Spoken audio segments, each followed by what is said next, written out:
In the spring of 1863, a letter arrived at Philadelphia's Academy of Natural Sciences that unsettled even the most rigid minds within its marble halls.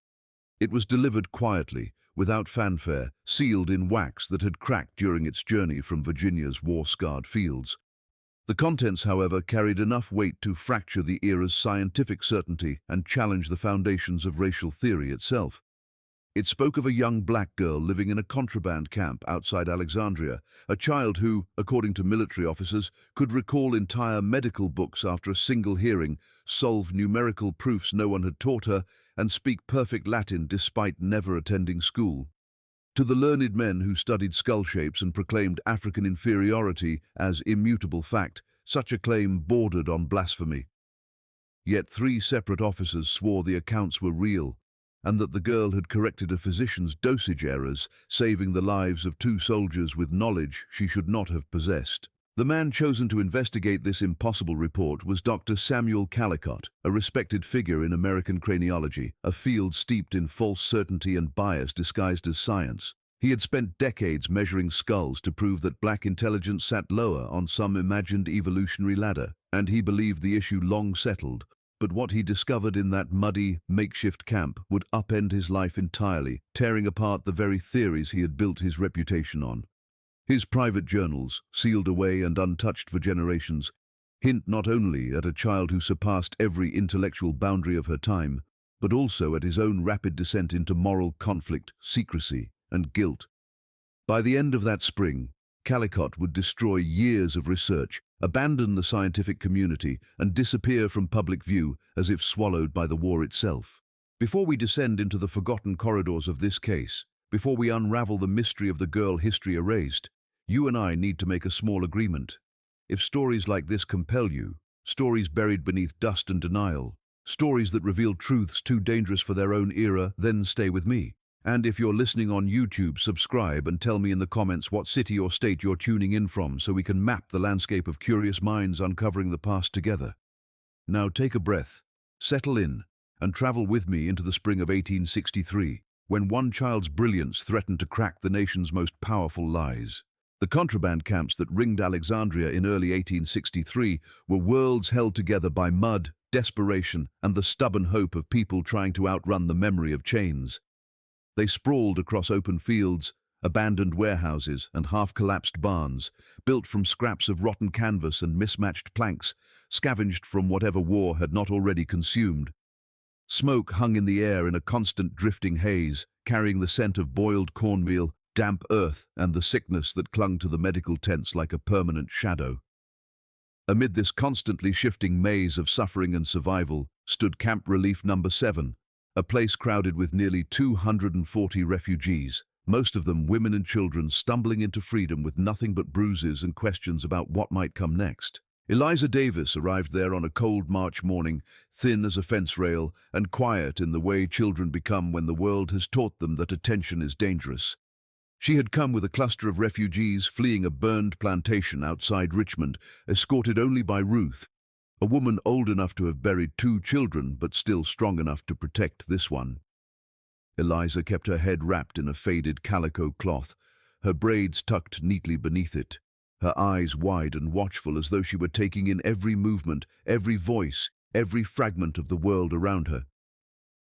There was nothing outwardly remarkable about her, nothing to suggest the impossible abilities that would soon draw the eyes of soldiers, doctors, and eventually men with far darker intentions. But when she looked at people, really looked at them, they often felt as though she were quietly turning pages inside their minds. Lieutenant James Carmichael, a young officer tasked with taking a census of the camp's inhabitants, noticed that gaze the moment she stepped up to his rough wooden desk. The morning had been long, filled with confused stories and half-remembered names from people who had been denied the right to speak for most of their lives. But when Eliza approached, something shifted. She answered his questions with precise clarity, recalling dates, names, and details most adults struggled to retrieve, speaking with a composure that made Carmichael pause in the middle of his note-taking. Then her eyes fell on the open book beside him, an anatomy text he'd been studying that morning, its page showing a detailed sketch of the human heart labeled entirely in Latin.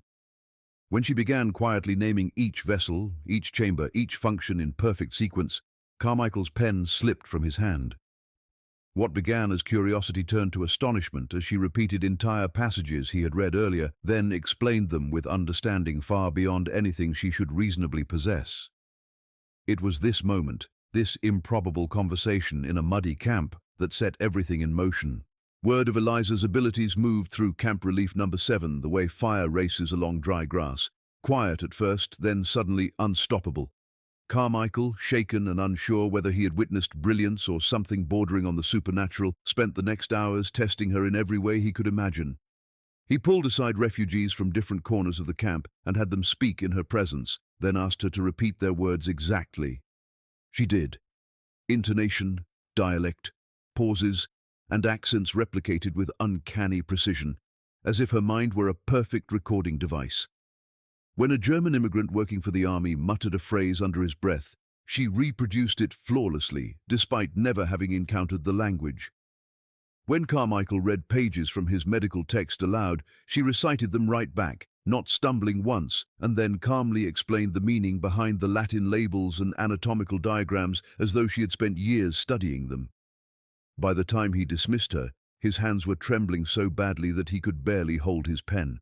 The incident that truly frightened Carmichael occurred later that afternoon, when one of the camp physicians mentioned to him, almost in passing, that he was struggling to diagnose a soldier's worsening illness.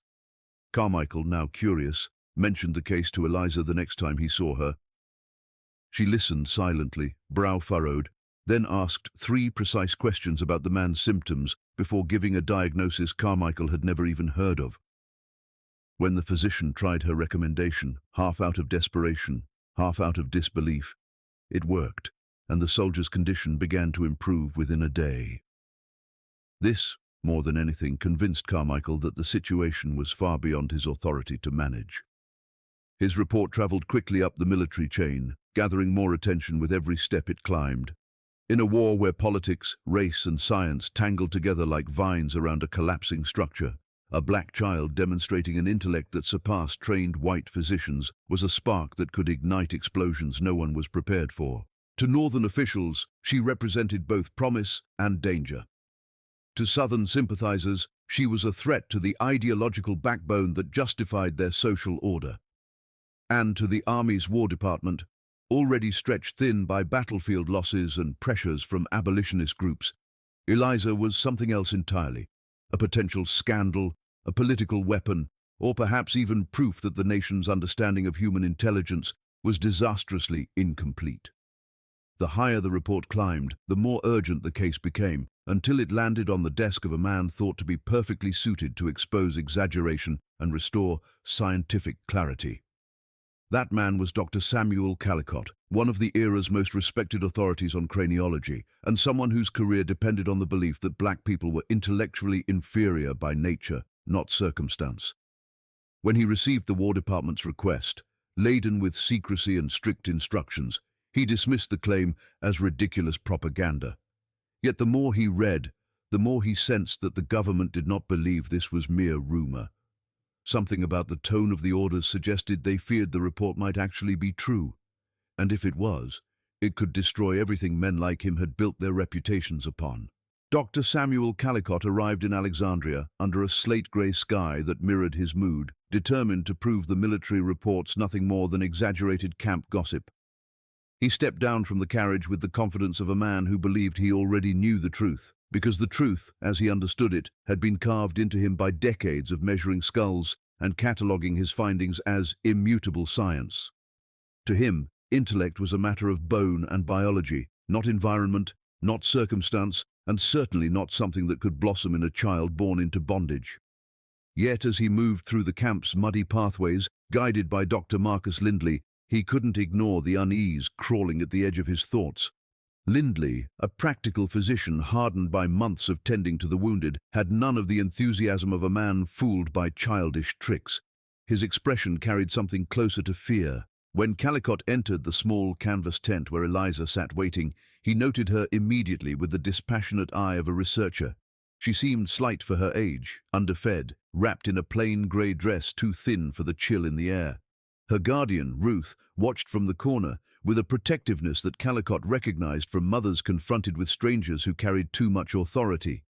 He recorded his first impressions quickly: quiet posture, compliant manner, no unusual physical features, and felt assured the case would resolve itself within minutes. But then the child raised her gaze, and something in those deep, sharp eyes made him hesitate, though he could not articulate why. She greeted him softly, addressing him by name and referencing his academic history with a precision that stopped him mid-step. She spoke of his studies in Edinburgh, his connection to Robert Knox, even the controversies surrounding Knox's involvement in the Burke and Hare scandal, all details she should not have known, details he had spoken of only the day before in a distant tent far out of earshot. Callicott attempted to dismiss the moment as a coincidence or a trick, but the rational part of him faltered when Eliza explained exactly how and when she had overheard conversations between men separated from her by hundreds of yards. Her explanation was delivered without pride or performance, only quiet resignation, a child used to being punished for knowing too much. What followed was a 6-hour examination more thorough than anything Callicott had conducted in his distinguished career. He recited passages in Latin, German, Greek, and French. She repeated them flawlessly. He read from Kant and Hegel, from complex medical treatises, from advanced mathematical texts. She absorbed them instantly and explained their meaning with insight that exceeded even his own interpretations. When he attempted to create logical traps, she dismantled them. When he offered unsolved problems, she revealed their contradictions faster than he could finish writing the equations. But the moment that broke something in him came with music. Dr. Lindley, hoping to find some gap in her abilities, played a sequence of notes on a violin, an intricate passage from Mozart executed imperfectly by tired hands. Eliza listened once, then named the piece, the bars, the variations, and even the slight error in Lindley's pitch, a quarter tone flat. And then, almost as an afterthought, she mentioned hearing the same composition played years earlier by the daughter of her enslaver, a moment she had heard only once yet remembered with perfect clarity. In that instant, Callicott's understanding of memory, intelligence, and what he believed possible fractured. Her abilities were not tricks. They were not mimicry. They were not parlor games crafted by opportunists.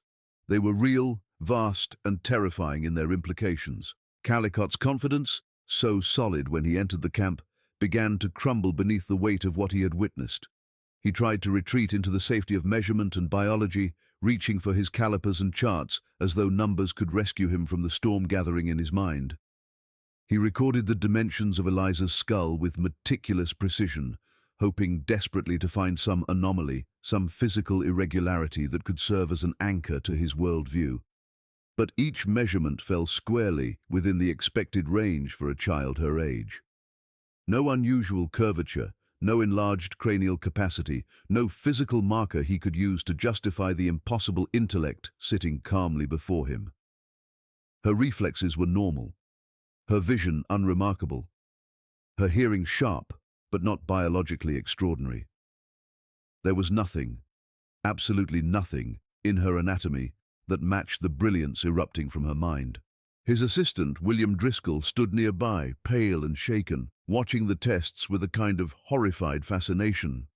After hours of failed attempts to expose an illusion, Driscoll finally whispered what Callicott refused to entertain, that perhaps their theories, held up as scientific truth, were fundamentally flawed. Callicott snapped at him, clinging to the remnants of certainty, insisting that one anomaly could not unravel decades of measurements and published conclusions. But even as he spoke, the words tasted hollow. His entire professional identity had been built upon the premise that black intellect was limited, constrained, inferior. A premise now dissolving under the gaze of a quiet 9-year-old girl who had never held a book, yet mastered subjects scholars spent lifetimes studying. The final blow came after dusk. A soldier lay dying in the medical tent, fever-ridden and delirious, his leg swollen with infection that had spread too fast for the surgeons to manage. Lindley prepared to amputate in the morning, knowing the procedure would likely come too late. Eliza arrived without being summoned, drawn by the frantic whispers of illness drifting through the camp's thin walls. She approached the cot, her expression steady, her voice steady, as she described symptoms aligned with gangrenous infection spreading toward the man's bloodstream. She ordered carbolic acid, a new antiseptic theory only recently circulated in medical journals and largely dismissed by American surgeons, to clean the wound. Lindley hesitated, torn between skepticism and desperation, until Callicott, shaken to his core by the day's revelations, urged him to try. What followed was a brutal, agonizing procedure that filled the tent with screams, the acrid sting of chemicals, and the grim determination of men clinging to hope by a thread. Yet by dawn, the fever had begun to break. The red lines of infection no longer crept along the soldier's skin. His breathing steadied, his pulse strengthened, and Callicott, exhausted but unable to sleep, sat at the edge of his cot with the realization that everything he had believed, everything he had published, everything he had defended as scientific truth, was a lie preserved by fear and pride. Eliza had seen what trained physicians had failed to see. She had given a man back his life, and in doing so, she had taken from Callicott the one thing he had always relied on: certainty. Callicott lay awake long after the camp quieted, his mind racing with 1,000 thoughts he had spent years avoiding. The candle on his desk burned low, casting unsteady shadows that seemed to sway with every doubt clawing at him. He reviewed his notes again and again, hoping repetition might turn the extraordinary into the explainable, but every line he had written only confirmed the truth he was desperate to escape. Eliza's memory was complete, unfiltered, and absolute. Her reasoning abilities were instantaneous. Her comprehension spanned languages, sciences, philosophies, and mathematics she had never formally encountered. No amount of skepticism could reduce what he had witnessed to mere chance or coincidence. Something inside him cracked, a quiet, devastating fracture that threatened to undo the pillars of his life's work. The War Department's orders weighed heavily on him as well, their language sharp and cold in its intent. He had been instructed to examine the girl in absolute secrecy, report only to designated officials, and prevent any possibility of her becoming public knowledge. If the Confederacy discovered her, she might be killed to preserve their ideology. If abolitionists learned of her, she could become a symbol used to shatter years of entrenched racial theory. Neither side wanted her as a child, only as a tool, a weapon, or a threat. The political storm swirling around her existence made his chest tighten with an unfamiliar pressure, a fear not for himself, but for the girl whose soft voice and watchful eyes held the weight of unbearable knowledge. He realized with growing dread that science had no place in what was coming. It was a matter of power, secrecy, and possession. When Callicott returned to her tent the next morning, he found Eliza sitting with a worn primer open on her lap. She wasn't reading, she was pretending. Ruth stood nearby, tired and worried, her protective gaze softening only when Eliza looked up at her. Callicott dismissed Ruth gently and sat beside the child, not as a scientist seeking answers, but as a man uncertain of the right path. "Do you understand what all of this means?" he asked, his voice far quieter than it had been the day before. Eliza nodded slowly, her small hands folded with a composure far beyond her years. She explained that she knew she frightened people. She knew men with power saw her as something dangerous, and she understood that someone with abilities like hers could not simply go unnoticed in a country unraveling under war. Her voice trembled only once when she said she wished she could forget the plantation, the screams, the losses, the memories that clung to her with the same sharpness as everything she learned. Her perfect memory, she whispered, did not distinguish between knowledge and trauma. She carried every moment with the same unbearable clarity. Her confession struck Callicott harder than any scientific revelation. He realized she was not extraordinary by choice but by burden, a child drowning in memories that refused to fade. In that moment, he made a decision that would alter both their lives. He told her he would protect her, that he would lie in his report, downplay her abilities, and remove her from the spotlight that threatened to devour her. She studied him carefully, as if weighing the sincerity of his promise, then asked whether helping her meant destroying his career. When he admitted that it did, she asked why he would do such a thing for someone like her. His answer came from a place he had never expected to find within himself, that the cost of telling the truth would be her freedom, her safety, and perhaps her life, and that no science, no reputation, no theory was worth the destruction of a child who only wanted to live as herself, not as the evidence of someone else's argument. Calicott spent the next 3 days constructing the lie that would become both his shield and his undoing. He crafted a report so carefully worded that it resembled truth while hollowing out every trace of Eliza's brilliance. He wrote that her memory, though impressive, was strictly rote. He claimed her understanding of advanced concepts was superficial, the product of mimicry rather than genuine comprehension. He insisted that further study would yield nothing of value and that the girl should be placed in ordinary educational programs for freed children. Every sentence cost him something. Every dismissal, every manufactured limitation felt like a betrayal stitched into ink. Yet he forced his hand to write because he understood that truth, in this case, was a blade aimed directly at a child's heart. To protect her, he had to bury her gifts beneath a mountain of false mediocrity. Dr. Marcus Lindley read the report with disbelief, then with quiet acceptance. He knew the words were lies as easily as he knew that the truth would tear Eliza apart. When Calicott asked whether he would support the findings if questioned, Lindley hesitated only long enough for the weight of the decision to settle on his conscience. "If this keeps her safe," he finally said, "then yes. Mercy is sometimes more important than truth." But not everyone shared that conviction. William Driscoll, the young assistant who had witnessed everything, confronted Calicott in a moment that nearly shattered the fragile plan. He accused his mentor of abandoning science, of smothering the greatest discovery of the age, of prioritizing a single child over the advancement of knowledge. Calicott, tired and hardened by the moral crossroads he now stood upon, responded not with anger, but with a devastating clarity. He explained that scientific discovery meant nothing if its pursuit destroyed the person at its center. He made Driscoll choose between protecting a vulnerable child or becoming complicit in her exploitation. At last, arrangements were made to send Eliza north under a new identity, Sarah Mitchell, orphaned daughter of free blacks from Maryland. Through Quaker contacts and discreet channels, Calicott secured transportation, schooling, and a life where she could exist quietly without the weight of scientific scrutiny pressing against her every breath.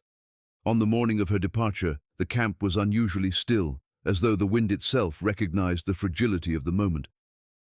Eliza wore a simple grey frock, her small carpet bag clutched tightly to her chest, Ruth standing beside her with trembling resolve. When Calicott approached, Eliza stepped forward and thanked him, not for the tests, not for the attention, but for lying, for giving her a chance to disappear into the vastness of the world as nothing more than a child. He tried to reply, but the words tangled in his throat. He managed only a quiet promise that he would never allow her name or abilities to be spoken again. She nodded, accepting the vow as though she understood its cost. As the wagon carrying Eliza rolled away, splashing through the muddy road that wound toward the railway station, Calicott felt an ache he could not name. It was not regret. It was not doubt.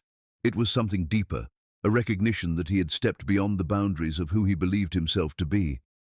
His lie had saved her, at least for the moment, and yet it had also stripped him of the identity he had built across decades. He stood in that muddy road long after the wagon vanished from sight, the distant rattle of wheels fading into silence, aware that his life had divided itself into two eras, before Eliza and after her. And though he had rescued her from the immediate grasp of those who sought to own her mind, he did not know that shadows were already gathering again, stirred by men whose curiosity came wrapped in ambition and hunger. Life at the Quaker school in Pennsylvania offered Eliza the closest thing to peace she had known since childhood. Yet even there the ghosts of memory clung to her like a second shadow. The school was modest, a converted farmhouse with creaking floors, sunlit classrooms, and gentle teachers who believed freedom required not only shelter but learning. Ruth worked in the laundry and gardens, keeping close watch over Eliza as though separation itself were a threat. For a time, the routine softened the sharp edges of Eliza's mind. She read quietly in the library, helped younger children with their lessons, and walked the perimeter of the fields with an attentiveness that never fully relaxed. But safety built from silence is fragile, and as the weeks passed, something began to shift.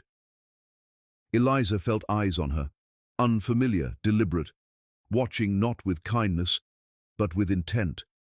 She saw the same tall, thin man 3 times on the road outside the school, his spectacles flashing in the afternoon light as he wrote in a notebook after observing the building. She told Ruth, her voice barely above a whisper, that she recognized the fabric of his coat from a description she had overheard years earlier. A small detail, a tiny thread of memory, was enough to ignite her fear. The unease deepened until sleep became a battleground. Eliza woke from nightmares so vivid they clung to her waking mind, blurring the boundary between past and present. She dreamed of instruments, of men measuring her head, of voices demanding answers she could not ignore. She dreamed of being tested again, pushed beyond her limits, her thoughts pulled apart until nothing was left but raw terror and unending memory. Ruth tried to comfort her, but Eliza's perfect recall meant nightmares did not fade into vagueness. They lingered in full detail, as real as the day they were imagined. On March 16th, unable to quiet the terror building inside her, she wrote a letter and hid it beneath her mattress. It was a record of her fear, a plea to anyone who might find it, and a message for Dr. Callicott should the worst come to pass. She stated plainly that someone had discovered her identity, that someone wanted to take her, and that she believed danger was closing in. She wrote the letter with the calm precision of someone who understood that her words might be the only trace she left behind. Her disappearance came the very next evening. Ruth had left her in the library with a book just after 6, the warm lamplight turning the pages gold as twilight crept across the yard. When she returned an hour later, the door stood ajar, the chair overturned, and papers scattered across the floor as though someone had moved quickly and violently. A window had been forced from the outside, its sill scratched, its frame splintered. But the tracks leading away from the building came from the front door, not the window, indicating the intruders had entered one way and left another. Several children had seen a black lacquered carriage on the main road earlier, its horses restless, its driver silent beneath a long coat. The constable, when called, dismissed the incident as a runaway child seeking lost family, ignoring every sign of struggle as unimportant because the missing girl was black and poor. To him, she was simply one more freed child who drifted away from a life she did not understand. To Ruth, she was everything. When word reached Callicott, he traveled north with a desperation he had never allowed himself to feel before. At the school, he gathered every detail Ruth could recall, every sighting, every expression, every fragment of unease Eliza had confided. He studied the scuffed floors, the broken window, the grooves left by hurried footsteps. It was enough to confirm what he already suspected. This was not a child running away. This was an abduction carried out with precision and planning. The thick, dark thread caught on the splintered doorframe told him the man wore an expensive coat. The carriage suggested organization. The surveillance implied someone gathering information over days. It all pointed to one terrible conclusion. Someone knew who Eliza really was, someone who understood her value, and someone who wanted to own what she carried inside her mind. Callicott's investigation moved from shock to fury as the pieces began to align in his mind, each clue tightening around a single, unavoidable truth. Someone with resources, someone with scientific ambition, someone who understood the magnitude of Eliza's abilities had orchestrated her disappearance. And one name, a name he did not want to speak aloud, kept rising from memory like a bruise surfacing beneath the skin. William Driscoll. His once loyal assistant, the young man who had trembled in awe at Eliza's brilliance, the man whose pride had been wounded when Callicott suppressed the truth to protect her. Callicott had trusted Driscoll to honor the secret. But trust, he now realized, was a fragile thing when fame and recognition dangled beyond reach. He confronted him days later in a cramped office at Pennsylvania Hospital, the air heavy with the scent of carbolic and chalk. Driscoll's face drained of color the moment he saw Callicott, and in that instant the truth was no longer a question but a certainty written across the young man's trembling expression. Driscoll confessed in halting fragments, each word carving deeper into Callicott's composure. He had not revealed Eliza's name or location, but in a moment of drunken arrogance at a scientific gathering in Boston, he had spoken too freely. He had hinted, only hinted, that he had witnessed a case so extraordinary it could upend every theory of racial hierarchy, a case Callicott himself had concealed. Those hints, that careless talk, had been enough for one listener to take notice. Dr. Edmund Voss, a Harvard-affiliated scientist with a reputation for brilliance and a hunger for rarity, rare conditions, rare minds, rare anomalies that could elevate his work into legend. Voss was known for maintaining a private facility in Maryland, a place whispered about among academics as a research estate with little oversight and far too much funding. Driscoll had not intended harm, he claimed. He had not imagined anyone would act on so little information. But his remorse did nothing to ease the fire burning behind Callicott's stern expression, because intentions meant nothing when a child was missing. Only consequences mattered now. With urgency pressing against every breath, Callicott hired a former Pinkerton agent named Marcus Webb to investigate the mysterious estate rumored to be connected to Voss. Webb was a man of few words and precise action, comfortable in the grey spaces where law and necessity intertwined. He traveled to western Maryland, where he located the property known as Thornhill, an old stone estate perched on a hill, surrounded by deep woods and high walls that suggested privacy verging on secrecy. Guards patrolled its perimeter, and supply wagons arrived at scheduled intervals, their cargo hidden beneath tarps. Webb and his team spent nearly 2 weeks observing the estate from afar, moving through the underbrush like shadows, noting every pattern, every guard rotation, every flicker of lantern light behind barred windows. Then, one moonless night, they slipped inside. Reaching the 3rd floor required precision and silence, but Webb was no stranger to infiltration. He found a small room with a cot, a desk, and medical instruments arranged with meticulous order. The air smelled faintly of antiseptic and fear. On the desk sat a stack of notes labeled only Subject E, each page filled with observations that chilled Webb even before he understood their meaning. Perfect memory, exhaustive testing, sleep deprivation protocols, emotional resistance evaluations, and an escalating pattern of psychological strain charted with clinical detachment. The notes detailed impossible abilities Callicott had described, but now filtered through the cold, exploitative lens of a man interested only in results. The final entry stopped Webb's breath. Subject displays signs of severe psychological disintegration. Memory remains intact, but emotional stability deteriorating rapidly. Recommendation: terminate current study and relocate subject to more appropriate facility. The date was 3 days before Webb arrived. The room was empty. And Eliza, Subject E, was gone. Webb returned to Callicott before dawn, his boots still carrying the dust of Thornhill's corridors, his face marked by the grim knowledge of someone who had seen too much and too late. He laid the recovered notes on the table, each page a silent indictment of the horrors Eliza had endured. Callicott read them slowly, his hands trembling as he absorbed the cold precision with which Voss had dissected the workings of a child's mind. The reports chronicled endless hours of testing, memory recitations, linguistic drills, mathematical trials, sensory evaluations, conducted without regard for the emotional toll on the subject.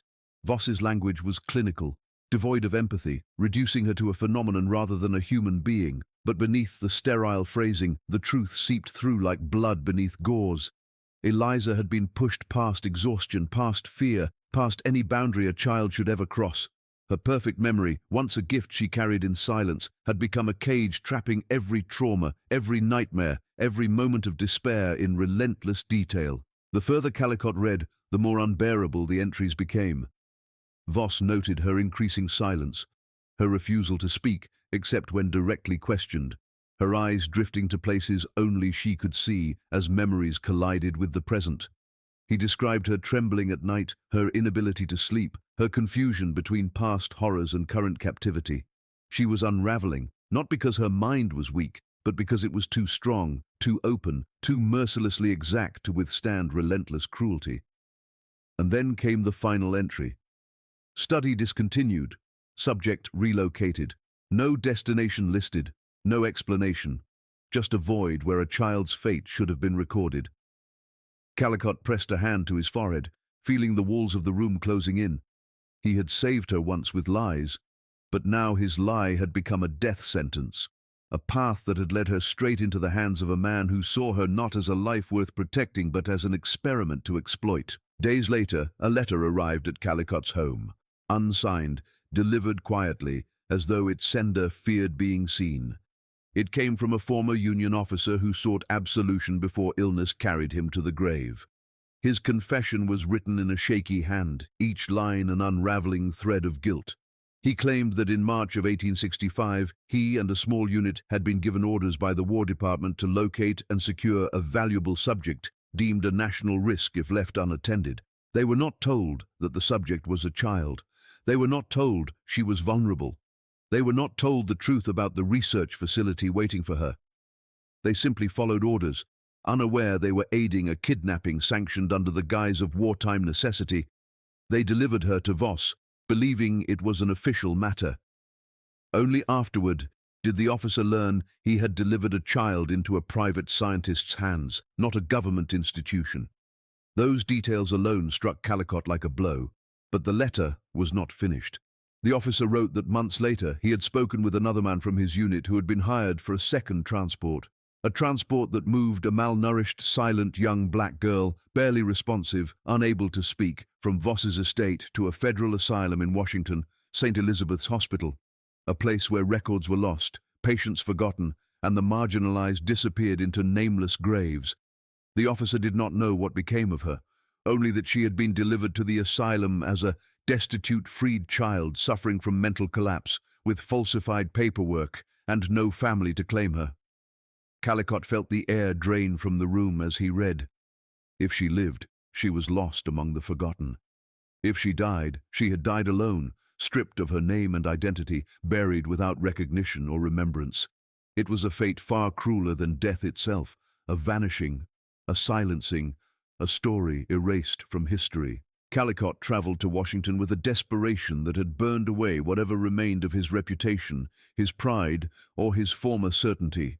St. Elizabeth's Hospital stood on a rolling stretch of land just outside the city, a massive, labyrinthine institution meant to hold soldiers broken by war, refugees shattered by trauma, and the forgotten souls society preferred not to see. Its brick walls loomed high and somber, and its long corridors echoed with distant cries, muttered prayers, and the hollow shuffle of feet dragging across stone floors. He spent days moving through the wards, searching faces twisted by grief, madness, or quiet emptiness. Every time he saw a young black woman sitting alone or staring blankly through barred windows, his heart caught in his throat. But none of them were Eliza. Or if they were, she no longer recognized the world around her, trapped inside the labyrinth of perfect memory that gave her no peace. The asylum's records were a nightmare of neglect and indifference. Many files were incomplete, mislabeled, or lost in piles of damp paper stacked in moldy cabinets. Some patients were listed only by age, race, or vague descriptions like colored girl, disoriented, or female freed slave, mute. Calicott demanded access to restricted archives, bribed orderlies, questioned nurses, and pressed administrators for answers they did not care to provide. He found entries for several young black girls admitted around the right time. Some marked as deceased, others transferred, others simply lost in the chaos of the system. One record in particular haunted him. An unnamed girl, approximately 11, brought in malnourished and nonverbal, delivered with no guardian and no request for follow-up. She had been admitted, observed for several months, then marked unresponsive decline, with no further notation except a burial record referring to an unmarked grave on the asylum's grounds. The description fit Eliza's age. It fit her condition. But there was no undeniable proof. Only possibility. A possibility that carved into Calicott's spirit like a blade. Weeks turned into months, and Calicott's search expanded into every corner of Washington's poorhouses, medical wards, and private facilities. He followed rumors, questioned former soldiers, and chased fragile leads that dissolved into nothing. But with every passing inquiry, one truth pressed harder and harder upon him. Eliza had slipped beyond reach. She existed now only as a shadow in the margins of bureaucratic indifference, swallowed by a system that did not record the names of lost black children. The realization hollowed him. He returned home to upstate New York with a silence that felt heavier than grief, carrying the weight of a failure he could neither confess nor escape. He knew she had suffered because of the truth he tried to protect her from. He knew his lie had saved her from one monster only to deliver her into the hands of another. He had gambled with a child's life, believing mercy could outmaneuver cruelty. But cruelty, he discovered, arrived dressed as science and justified itself with paperwork. In the years that followed, Calicott withdrew from the world he once dominated. He resigned from the Academy of Natural Sciences, citing health concerns that masked deeper wounds. He burned his research, every skull measurement, every chart, every published argument crafted to defend the racial theories he now knew were poison. He could not let the lies he once championed survive him. Yet he kept 3 objects locked inside a small sealed box. A blue ribbon Eliza once wore in her hair, a page from a medical textbook marked with her careful notes, and a long, painful confession. In it, he documented everything: her brilliance, his deception, her abduction, the search that consumed him, and the questions that had tormented his final years. He sealed the box and left instructions for it to be opened 50 years after his death, long after the relevance of his name had faded, and long after anyone who might weaponize her memory would be gone. When he died on March 17, 1889, 24 years to the day after her disappearance, his obituary praised his early scientific contributions, but never mentioned her. Not her name, not her story, not the truth that had uprooted his life. Calicott's confession, sealed away in the quiet archives of the Academy, remained untouched for decades, as if history itself had conspired to keep Eliza's story submerged beneath layers of dust and indifference. When the box was finally opened in 1941, during a wartime reorganization of the Academy's collections, its contents startled the few scholars who bothered to examine them. The blue ribbon, fragile and faded, seemed unremarkable at first glance, yet carried the weight of a life history had erased. The annotated textbook page revealed handwriting too precise for a child and ideas too advanced for someone denied even a basic education. And then there was the letter, the confession of a man who had spent the latter half of his life consumed by guilt, doubt, and the ghosts of choices he could never undo. His words detailed everything with painful clarity, offering a truth so heavy it threatened to collapse under its own weight. But by 1941, America was already bracing for another global conflict, and the discovery of a strange case from the Civil War era seemed irrelevant to a world on fire. The documents were catalogued, filed, and largely forgotten, their significance overshadowed by larger events. Yet Eliza's story, though buried, refuses to die completely. It lingers in the spaces where history fails its children, in the unmarked graves behind institutions, in the footnotes scholars overlook, in the silences left when those without power vanish without record. What became of her remains a question without an answer, a wound that never fully closes. Did she survive the asylum, hidden among the lost and nameless until adulthood? Did her perfect memory fracture her mind beyond repair, leaving her trapped in the labyrinth of everything she had ever seen? Did she die quietly in a ward that remembered her only as a number, her brilliance extinguished without witness? Or did someone, some compassionate hand, help her escape into anonymity, allowing her to live out her life far from the reach of men who saw her as a specimen rather than a human being? The truth has dissolved into the haze of time, leaving only fragments and echoes. And then comes the question Calicott left for the future, a question as sharp today as it was when he wrote it. Should he have told the truth? Should he have revealed her genius to the world, risking her life and mind to dismantle the pseudoscience that upheld slavery? Or was he right to lie, to hide the evidence, to protect one child even if it meant leaving millions unarmed against the lies that shaped their bondage? There is no simple answer, no single path that heals the wound. His choice saved her briefly but may have doomed her in the end. The truth might have freed others but would have consumed her completely. This is the tragedy at the heart of her story, the impossibility of choosing between one life and the liberation of many.